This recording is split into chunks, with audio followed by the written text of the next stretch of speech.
travaille dans l'équipe qui gère les relations institutionnelles au niveau local. Concrètement, ça veut dire qu'on est en appui et en soutien des gestionnaires de projets au sein de l'entreprise.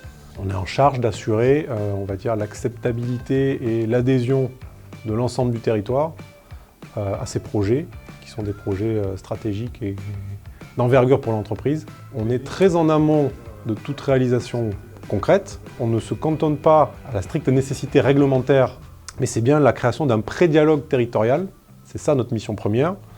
C'est-à-dire que les personnes qui vont être amenées à avoir un avis de près ou de loin, qui directement ou indirectement sont impliquées dans la vie du projet, soient bien acculturées et aient la bonne connaissance des enjeux et soient plutôt moteurs, c'est-à-dire qu'ils aient compris l'intérêt collectif qu'il pouvait y avoir à mener à bien ces projets.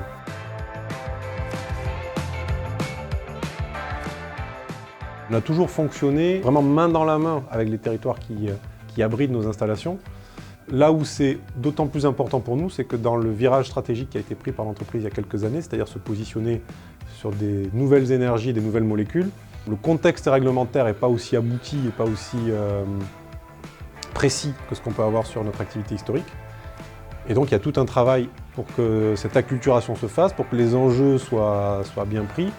Et en fait, ce n'est pas qu'une question qui est propre à l'entreprise, c'est quel mix énergétique on veut demain, quel niveau de décarbonation on veut demain. Pour que ça se fasse, il faut accepter qu'il y ait une contrainte à un moment donné ou qu'il y ait une installation quelque part. Et ce n'est pas toujours chez le voisin, des fois c'est un peu proche de chez moi. Et tout le jeu de l'acceptabilité, il se fait là.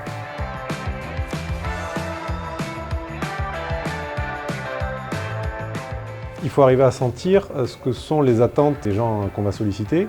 Et en même temps, il faut aussi, j'allais dire, arriver à toucher du doigt la sensibilité un peu plus globale que peuvent avoir les interlocuteurs qu'on a sur les sujets qu'on porte.